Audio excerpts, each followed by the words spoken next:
I've thought about what to speak about today, and I think that what I'm going to attempt to do is to try and talk about these two concepts that are kind of coming together and kind of demystify them and give them a little bit of historical context. Is that all right? Yes. So we'll see, based on your responses in the audience, whether I just completely ignore the slides. So don't focus too much on there. All right. Okay. So just by show of hands, how many people have heard this term decolonisation in the room? Okay. Now put your hands down. How many people feel like they've got a sense about what that means? Just by show of hands. All right. So I'm very happy to tell you that a lot of what I've just been here since about 6. A lot of what you've heard today is contained in a lot of what people are talking about decolonisation. So I'm going to be drawing a lot of things that Joanne was speaking about, and a lot of the values that I heard were mentioned that Andila himself possessed. To me, this is what the principles of what decolonisation mean. So decolonisation essentially is a word, it's a term, and it describes periods of resistance that have happened for centuries. So decolonisation itself is precisely as old as colonization. That is simply to say that people have been resisting the imposition of colonial domination for precisely the amount of time as it has existed. I think that's fairly intuitive to understand, right? The complications come in the various ways in which people resist, because it's not all, while it's a term that encompasses many experiences, it doesn't simply mean that it has the same outcome. That decolonization in Brazil or in the US looks the same in South Africa, or that decolonization in the Eastern Cape looks different to what decolonization is in the Western Cape. So what I'm going to attempt to do is just to lift out a few principles, because I think that often we tend to get bogged down also in figures in history and try to apportion, whole portions of activity and everyday struggle onto them, onto what are ideas that we can interpret in our own particular ways. So, decolonization for me is not simply when you're encountering a word for the first time, you often try and relate, you try and break it up and you try and see, okay, how does this word make sense? It's not simply a negation. That's not quite the right way to look at it. If you think, most people consider South Africa to have a liberation party. That by general murmurs, do we agree that that's something that most people think? So the notion of a liberation party comes out of a historical context. So around the world, and particularly on the continent, there was the anti-colonial struggle. The South African struggle didn't terminate in a way that most people recognize the terminology decolonization. So now, when the students and academics and so on are raising this language, for a large section of the population, it's new.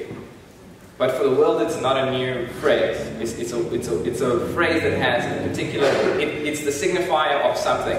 So people are making a claim of two things. This is the contention that I draw from history. The claim is one, that you do not have self-determination, which means that you as an individual are not able to self-determine your own future. You're not able to, so there was a lot of talk about the child. So you see the child in the classroom with the many hands of the teacher. The child itself is not able to determine, to actualize themselves and to pursue their own ends because of the way the society is structured.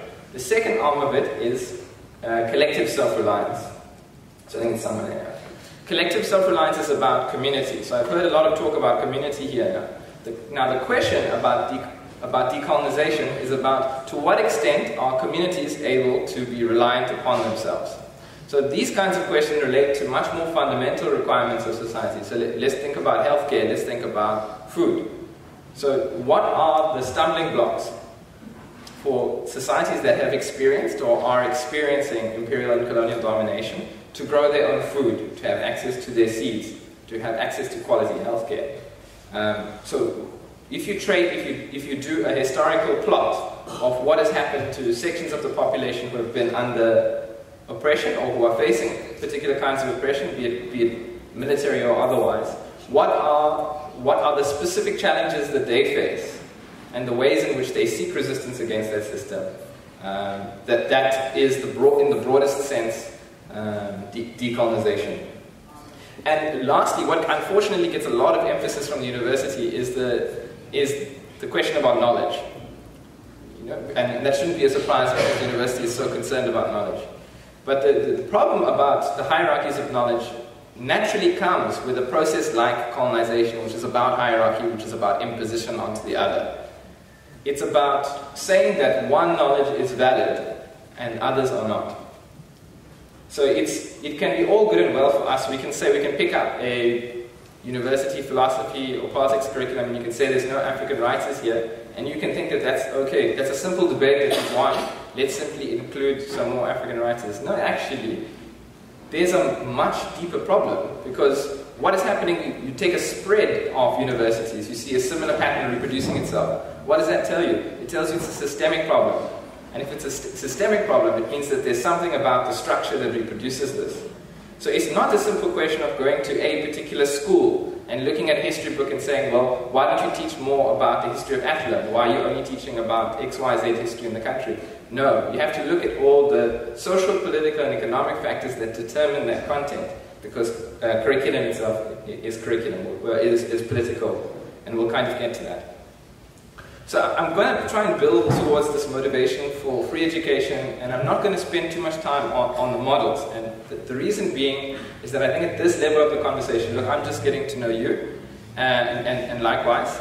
And I think that the most important aspect of this conversation is actually about values. That's at least how I see things.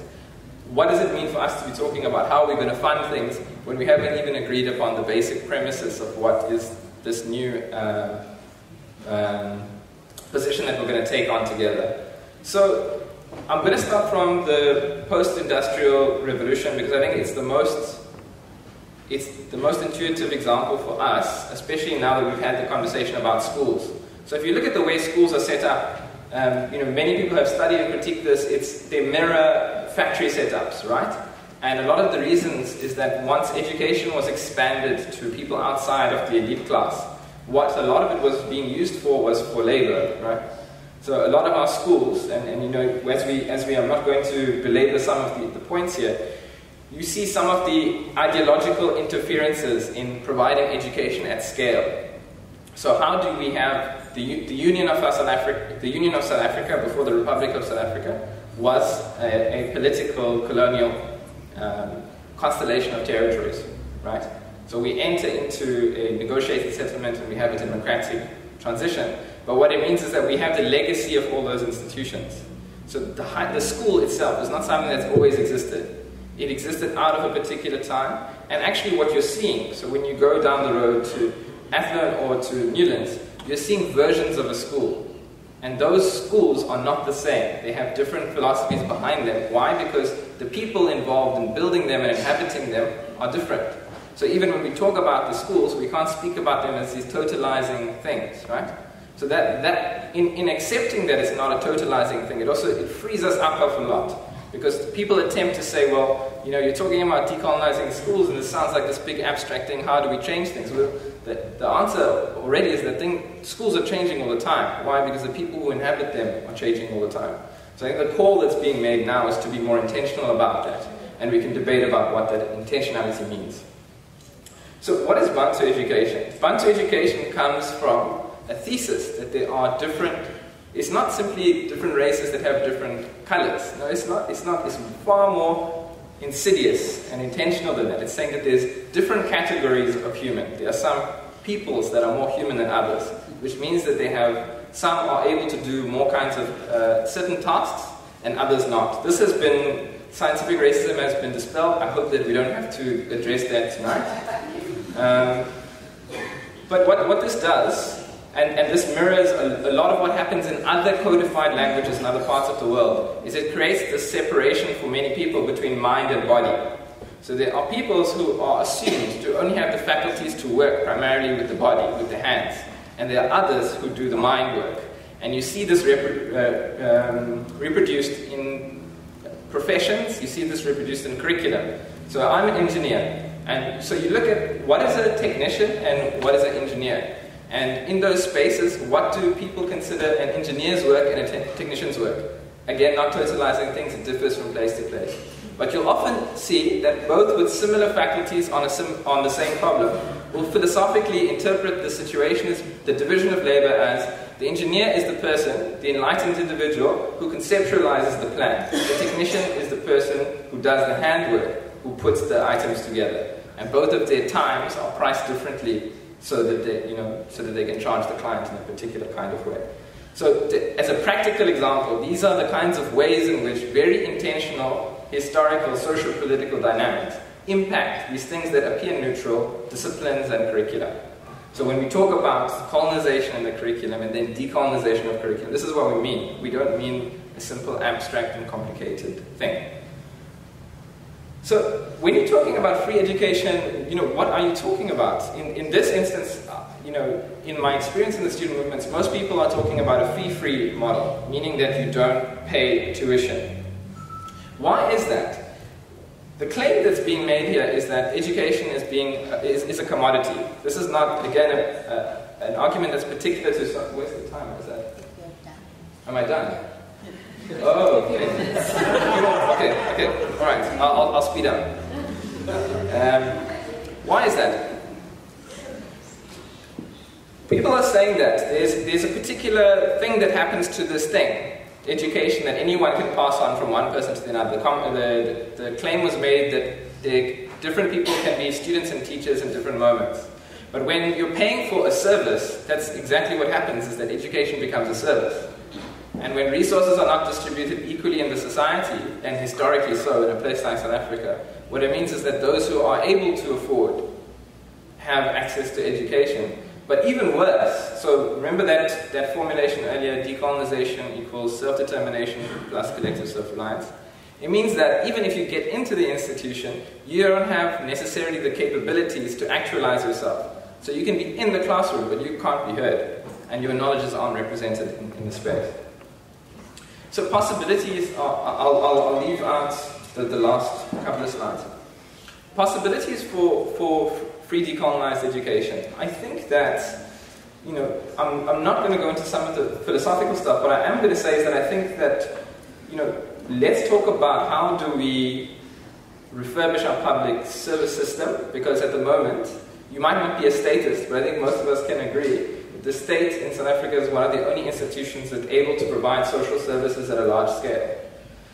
So I can tell you now, that the engineering students that a place like UCT and BITS are producing, most of them are going to banks and management consulting firms. Now, when you hear on the radio that there's a crisis for engineers, I'm guessing that that's not what you had in mind about what's happening in a public institution, right? So the claim that's being made here about the decolonizing of the curriculum is that the curriculum itself is reproducing a particular scenario where the needs of the few are being met. And the claim about decolonization is that these are the powers and forces that are acting on that curriculum, because it's not an abstract thing, it's happening in a place that has a history. Okay? So let's have a national service requirement. The fees should be free. Why? Because it's a principle decision. It's a principle about that education is not something that to be bought and to be sold, it's something that everybody deserves. How far and how deep does it go? I think that our capacity to imagine and to ask these questions should not be limited by what we have now. So we should also be demanding that we have more campuses, more institutions that look different, more places where adults can be trained in the same places that young people are being trained. The claim has never been from students, by the way, but anyway, it's not simply about universities. There's other kinds of tertiary institutions. There's also secondary schools. One of the biggest successes that we've actually had was about access and massification. Yes, there have been successes since 1994, and that has been one of them. But what that means, it doesn't simply mean that by bringing people into a classroom that there's more education happening in there. No, especially in a place like South Africa, by bringing people who were specifically excluded from the classroom, you are also specifically excluding their knowledges and their histories. So when you bring everybody in, that's what has to happen too, is that you have to bring in and create space for all those knowledges and histories as well. So I think this crisis is also a moment of opportunity, right? So I think in this time of heightened fear and anxiety and shutdowns and whatever, this is our opportunity to stop things that are running out of control and to say, how do we reorganize our national priorities?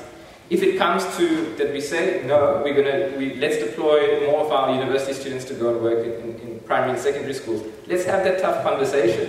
Let's not send the police and the private security to solve our problems. Because those kinds of things historically also lead to other kinds of effects. So I'll leave the other stuff. 10 minutes is much shorter than I thought. And we'll see where it goes in the panel. Yeah. Okay.